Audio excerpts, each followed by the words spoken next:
Hello, Williamson County. I'm Kerri Hudson, and welcome to It's About You, an informational program about the classes, activities, and special events of the Williamson County Parks and Recreation Department. Well, as one year draws to an end and a new one begins, we want to take a few minutes to recap the past year and talk about a few of the new projects and programs coming up in 2017. Joining me today is our Department Director, Mr. Gordon Hampton, here to talk about these topics. Gordon, thank you for joining us today. Glad to be here, Kerri. Well, 2016 has definitely been a very busy year for Williamson County Parks and Recreation. And really, it kind of breaks down into a couple of different things. I think one of the things that our department has really excelled at this year is expansion of existing programs. And we'll start with one of the programs that we've seen a tremendous amount of growth in, and those are our reimbursable programs. It was 2015 when we first launched our first reimbursable program, which is Silver Sneakers. Later on that summer, we added in Silver and Fit and Healthways Prime. And these are really a very large proportion of our facility visitors and users now. Yeah, it is. And, you know, one of the things that we try to do and have tried for the past several years is to, figure out ways to make the buildings accessible to everyone, and then try to figure out ways to make that accessibility affordable. And with these reimbursable programs, they're really designed for seniors. And I know we're going to talk more about seniors and programming later, but it's just a natural fit, for us to get involved in these because they're out there, they exist. A lot of people don't even realize that they have it as a benefit. And through the education of our department and the literature that everybody receives once a year as they get their insurances updated, people have started to realize, wow, I've got this benefit here that I've really never utilized, and it's been a good fit. And then we get excited every month when Tracy runs the reports and we keep seeing everything has increased from the month before. So everything's really working out with those reimbursables. Glad you brought that up. Along with those reimbursables, we've seen, like you said, an insurgence of seniors into a lot of our amenities, and a growing number of senior fitness enthusiasts. With some of these reimbursable programs, there are senior-specific programs attached to them, and it's been amazing to me to see the growth in senior fitness programs. We classify a senior as anyone 55 or older, which might seem fairly young to some individuals, but it's a population of people who are still active and engaged and want to maintain a healthy lifestyle. And just these senior fitness programs now where, we're seeing an average of 1,600 participants across our main recreation facilities on a monthly basis. Yeah, it's really an example of where we live. A lot of seniors are moving here because they're chasing their grandchildren. Rightly so. And I can understand that. It's one of those things that, family is very important to all of us. And so they come here and they're really active because, as I was younger and what my concept of a senior citizen was has gone away. The new seniors are very active. And this county has embraced the role of seniors for a number of years. It's demonstrated through the way that every summer we host the Tennessee Senior Olympic State Finals. We'll have 2,000 athletes come in that are all 50 and over. Some of them are even over 100 years of age that are still so active that they participate in Olympic-style sporting events. And so the quality of life here just says, in order to enjoy it, you have to stay fit. And so these reimbursable programs offer the opportunity for these seniors to participate in yoga, and I'm sure you'll probably go through the whole list of things that they can do. But, if you don't move it, you're going to lose it. Mm-hmm. And seniors are buying into that. And when you just said we're averaging about 1,600 participants across the board in our facilities, that really speaks volumes about the variety of the programs that we have and the people that are conducting the programs. Mm-hmm. And I would have to say too that one of the things that I think leads to the high numbers of participation with these programs are the instructors. Yeah. We have some wonderfully qualified, really just good people who run these programs, who develop communities around their classes and their groups, and people flock to these programs for their health benefits as well as the social component. Yeah, they do. It's it becomes a part of a person's lifestyle. You know, when you think about spending years as a professional and working, and then that's regimented. You get up every day, you go to work, you have friends and social networks at work, then you come home. You know, you spend basically a third of your life working. And when that's gone, you have to replace that with something, you know, because we're all social, you know, by nature. And exercise and using our facilities, getting in the water for the water aerobic programs and things like that, that allows people to engage with people that they have a lot in common with. So you don't lose that social part of it. And that's really an extra added benefit, you know, in addition to the physical part of it. Another keystone in 2015 for our department was the inclusion of active.net onto our department's website and the ability for people to register for programs online. I know it has been your baby, so to speak, for many years, and wanting to install this kind of flexibility and ease of use for the people in our community and the patrons who utilize our facilities and our programs. We first embedded that into our website in August of 2015. It's been about 16 months. We've added pass sales onto that program as well, and have seen a huge explosion in how people are actually able to participate in our programs and utilize our facilities now. In pulling just some statistics out of the active.net system, since its inception, we've had over 22,000 activity registrations through ActiveNet. Wow. And just since January 2016, when we started pass sales through ActiveNet, we've sold and renewed over 10,000 passes through that. That's music to my ears. I love it, don't we? Well, you know, when you think about that and the being able to access the Parks and Recreation website through your phone and from a desktop computer and other devices, we're actually trying to help with the traffic problems. Mm-hmm. You know, in that in years past, the only way that you could sign up for anything was to physically visit one of the facilities. And now that you can register your children for dance, you can register for sports leagues, you can renew your pass, and you can do it without having to drive in. You know, that's actually taking cars off the road, really. I mean, it's one of those extra benefits to making it easy, making it accessible. Everybody's busy. But we've seen our pass sales surge because now it is a lot easier to stay current. And when you can do it with a click of a button, and our prices are still so affordable, that, you know, you combine all that together, it's just been great. It's really worked out well. And between yourself with all the great marketing that you do, and Deanna Foy with the way that she runs the active system and our website, you know, y'all make a great combination of you know, just creative ideas and just kind of keep it fresh and up to date. And I'm very pleased that it's turned out like it has. It's been a lot of fun to work with. Also that same year, we redesigned the website and really gave it a much more fresh and interactive approach for people to use. I hope that we have made it easier for people to use. We're averaging about 1,800 views a day on our website, so I hope that means that more people are visiting the site and checking out our content, you know, doing those kinds of things online. One of the concepts, though, that we wanted to embed into our website with the redesign was responsive design, and giving people the ability to view our website in a friendly manner for mobile devices. And we now see that about 50% of our views are through mobile devices. So people are really able to access our information and register for programs, buy passes on the go, anytime, anywhere. And I'm glad that you're describing that in terms that I can understand, because sometimes, you know, you can go just way over my head with all the vernacular that goes along with describing that type of technology, you know, and I barely can use my phone the right way. So I appreciate you dummying that down for me.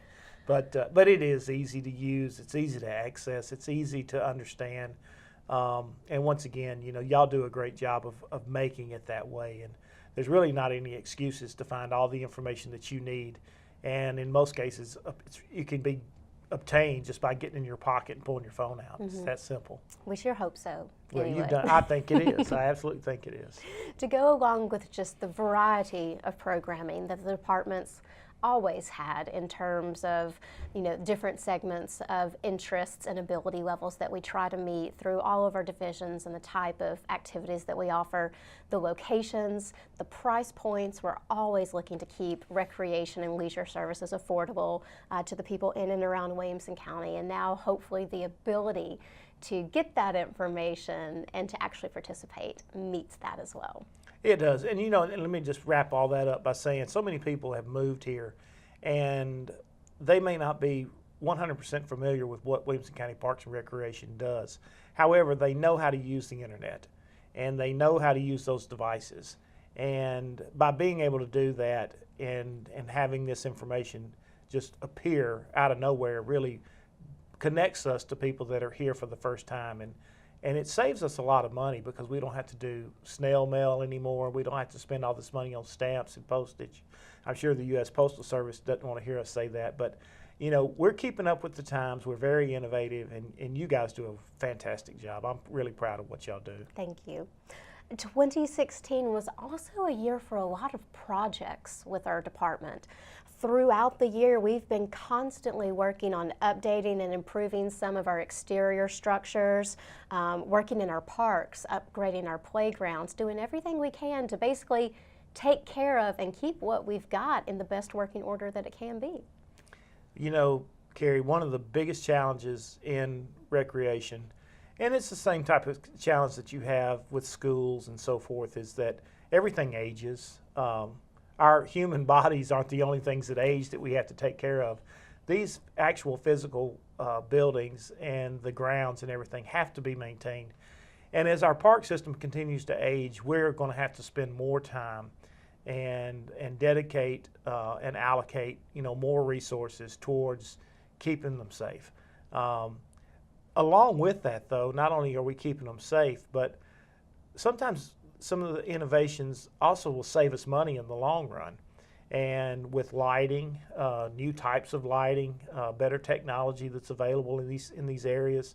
And so we're staying on top of things, trying to keep up with all the trends that will help us be innovative and cost effective at the same time. But it is going to continue to be now and in the next, you know, several years.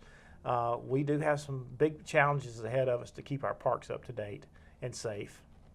Another thing that really grew this past year was Timberland Park. Since we opened it in October of 2014, it has been a highly visited location off the Natchez Trace Parkway, The thousands of visitors that we log a month there is probably only a portion of the traffic that probably comes through the park.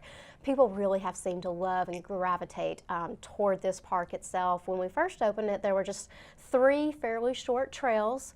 There was the Nancy Conway Trail, the Judith Grigsby Hayes ADA Accessible Trail, and then a switchback that kind of linked them together. But we've really done a lot of work at Timberland, expanding those and cutting in new trails around the property to give people more of a view of just the majestic and natural beauty of Williamson County.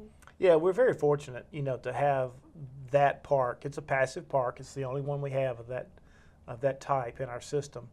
We're also very fortunate to have a partnership. There's a gentleman named John Oppenheimer who has been a great supporter of passive parks in Williamson County. He owns property adjacent to Timberland Park, and he has allowed us through a partnership through the County Commission that his 300 plus acres are now being part of our system, and we are going onto his property and cutting in more trails. And you're going to see a lot more of this over the next few years. And there's even more possibilities down the line that we're going to try to continue to partner with Dr. Oppenheimer and create our own little piece of the woods, to use a pun there, that is going to actually be one of those things where people will have to keep coming back because it's going to change. And we don't want it to get old. We want it to stay fresh, but we really are excited about the possibilities. And, you know, we've hired a new person to run the park, Michael Culbreth.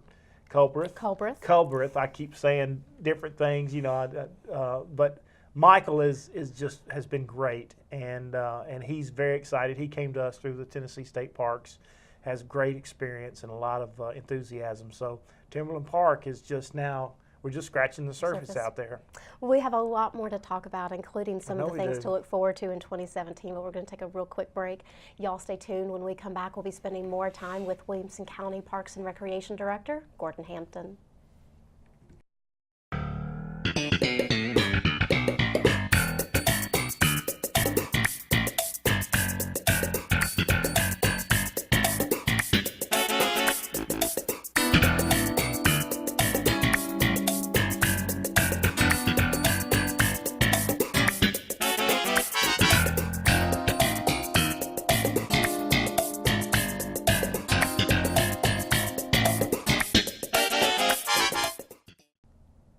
Welcome back to It's About You. Today we're spending a little bit of time with our director, Mr. Gordon Hampton, and talking about some of the past year's accomplishments with the Williamson County Parks and Recreation Department and what we have to look forward to in 2017. For the first half of our show, we've been focusing on some of the things that our department's done over this past year, and really just kind of scratching the surface. There's so many individual things that go on a day-to-day basis. It's hard to name them all. I think a highlight for us this year was the opening of our second dog park. We opened Blake's Bark Park at Cecil Lewis Trinity Park off of North Chapel Road, Highway 96 East, like you're heading out towards Murfreesboro. Great to have another bark park within the park system for man's best friend. And then something else I think that signals where we're going towards in the future was this past fall when we were able to partner with the Nashville Shakespeare Festival and bring a 4-night run of A Comedy of Errors to the Academy Park campus. You know, both of those things are from one extreme to the other.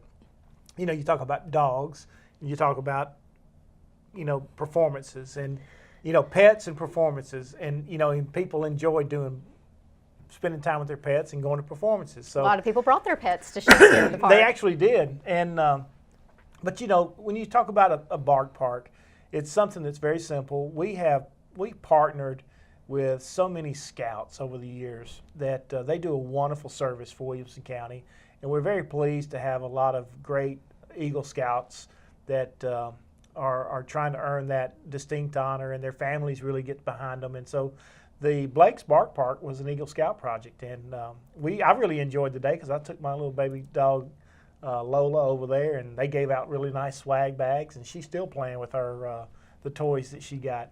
And then, you know, you follow that up with an inaugural performance of the Shakespeare Nashville Shakespeare Company bringing A Comedy of Errors down here. And when I went over there for the first time, Kerri, and I saw the set that they had built, I realized, wow, this is really big league theater. This isn't just some, you know, group of people talking in some kind of weird Shakespearean language. I mean, this is actually just a fantastic setting. Then when you see the show and the way that they modify it for it to fit in with contemporary country and the soundtrack and the music and everything, it was just incredible. And we had, close to 2,000 people that attended. And this was something that was new. And so I can only imagine over the next few years how this thing is going to grow. But really exciting to bring these new things online. And anything that we do new, it always gets everybody's spirits up and kind of re-energizes everybody. And you know, and it's something to look forward to. So in 2017, Academy Park is going to really mean something much different to the community. Williamson County Parks and Recreation's operated a gymnasium that we've called Academy Park for several years now. Academy Park is the old Battleground Academy campus off of Columbia Avenue, just south of downtown Franklin. And I mean, for anyone who's played youth basketball, adult basketball, volleyball, table tennis, you're well familiar with Academy Park. But in 2017, when we opened the Williamson County Enrichment Center and the Performing Arts Center, Academy Park is going to mean something completely different to this community and to offer some components that this community has never had before. You know, this really is one of those unique opportunities to get it right. And it's also a unique opportunity to leave a legacy behind, you know. And so the Mayor Anderson started a task force several years ago, and it all went back to when the county purchased that property from BGA. And, you know, one of the things that people that live here know, you can't invent new property in Franklin. I mean, it's very scarce. It's hard to come by. So the vision of the former county executives and mayors and commissioners to purchase that property, to leave this legacy opportunity for future generations to have all of these amenities at one local central spot, you know, is a testament to good leadership. So now what we have is by spring of 2017, when we incrementally phase in the Enrichment Center, the theater, and then the courtyard, it will be a culmination of the Academy Park campus, which is going to include the library, Renaissance High School, the gymnasiums that we're already using, the playing surface where the the Shakespeare Festival was held. All of this in this one campus, downtown Franklin, and it's going to be something for everybody. And we can spend an hour talking about it, so I'm going to let you tell me what we want to highlight on that. Well, I think really just letting people know what's coming with the Enrichment Center specifically. It's a 35,000 or near close to 35,000 square foot building that's actually built on the site of the old Fleming Hall that's going to have a lot of unique opportunities for the majority of the definitely for the morning and afternoon. It's going to kind of function as a senior center. And downtown Franklin has never had a kind of a large senior center. And the expansion of the J.L. Clay program into that amenity as well, and what those individuals are going to have to look forward to. Well, you know, you kind of started everything out with the reimbursables, and most of those reimbursables are designed for seniors. And now we've kind of come all the way around to talking about the Enrichment Center. You know, the J.L. Clay has been a big part of people's lives in Franklin for a number of years. And the intention was, as we brought the Enrichment Center online, we would phase out the J.L. Clay facility because it's old and it's just its time has come and gone. And I know that's hard for a lot of people to wrap their arms around because they get used to things and there's a comfort zone there. But we're trying to make the elements that they enjoyed there be present in the new Enrichment Center. We have space that's not small. We have some really big, expansive places that can maybe be overwhelming, but we also have some quaint and cozy parts of that 30,000 plus square foot facility that are going to make these seniors feel at home. But as we talked about earlier, Kerri, the concept of a senior has changed. You know, seniors are really active. They're not just sitting around playing cards anymore. They're exercising. They're going on trips. You know, they're still playing sports. They're very active. They dance. They love to dance. They love to do all these things. All of these components have a place in the Enrichment Center, and that's the reason why it's called that. It's going to enrich the lives of these seniors every day of the week that they want to be there.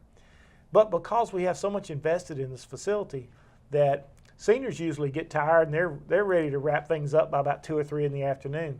So in the evenings, we're going to have a full complement of programs that support the arts, dance, theater, visual arts. All of these things will be housed in the same facility so that we don't have to kind of duplicate services and we can take advantage of all that wonderful space.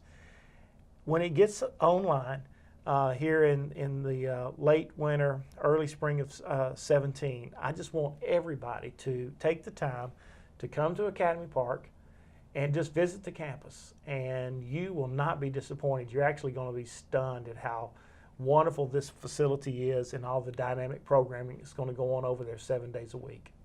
There's also a separate structure on the campus, the old Coverdale Hall, that is being renovated into a 300-seat performing arts theater. It's a different concept from a theater that currently exists in the downtown Franklin area, and it's going to provide additional opportunities for different forms of the arts to flourish in Williamson County. Yeah, it absolutely will. It's going to complement the Franklin Theater.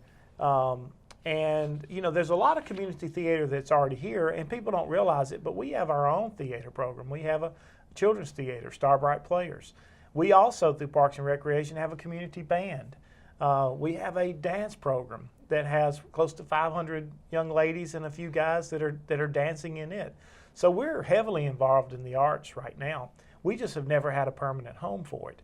And we're going to open the doors, and we're going to allow even some of the local community theater groups that want to come in and use that facility, Pull Tight, Studio 10, who's doing Peter Pan?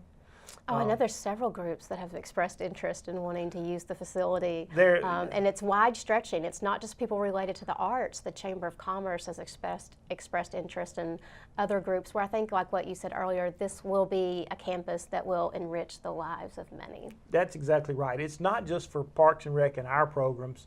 We want to open the doors and bring in everybody. We want to support the arts in general, and this is going to give us a unique opportunity to do that. And once again, it's just another one of those unique things that make Williamson County just the place to live in Tennessee. We're very fortunate to be able to call this our home, and I'm very fortunate to be able to be the director of this department and serve such a dynamic community. And Rogers Anderson is just a great mayor that has great vision. Not only do we have great schools, but all the other amenities that Williamson County government provides. Just even this TV station. These are just great services, and we do have the best community in the state of Tennessee and in the Southeast. And so when you can bring something online like Academy Park and that campus, it's worth bragging about. Mm-hmm. And then the last thing we want to mention today, and just give people a little idea of what's coming in the next couple of months. We've only got about 2 minutes left in the show today. That's all. We're not going to stop with Academy Park. There's also plans to bring a splash pad online in 2017. Listen, it's cold out right now, but we can definitely talk about the splash pad. At the Franklin Rec Center, it's the oldest pool that we operate in the county, and it has needed some work to be done on it. So this past year I asked and received permission and funding to upgrade the pool, which is going to include a splash park. It's not a splash pad. Oh, that's right. It's a park. Now, it's not like what you're thinking where you have big, huge water slides, this, that, and the other. It's basically designed for children that are toddlers all the way to about 12 years old. So our goal was to be able to create a feature at our pool where a family would have about 10 years worth of use out of it. Mm-hmm. And we're going to, we'll bring more information out as we get a little bit closer, but this is kind of a little teaser. But let me just say this, it is going to be a destination spot. People are going to come from all over the county that normally would never come to the Franklin Pool, but once they realize how nice this is going to be, they're going to be showing up, and it is going to be worth the wait. And it's going to be the only park of its type in Williamson County. And other than the big splash parks like Nashville Shores and stuff like that, nobody else has an amenity quite like this.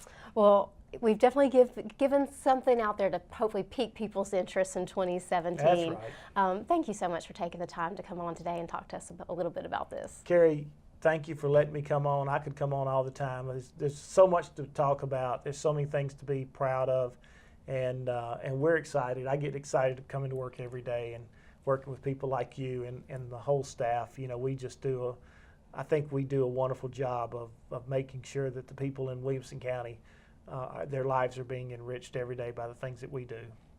All right, thank you again. You're welcome. As we close today, I do want to take the time to wish you and yours a very happy and safe holiday season.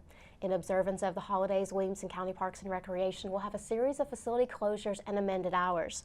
For more information on these closures and amended schedules, or information about our cost-friendly classes, programs, a list of facilities, amenities, hours of operation, pass pricing, whatever you need, visit us online at wcparksandrec.com.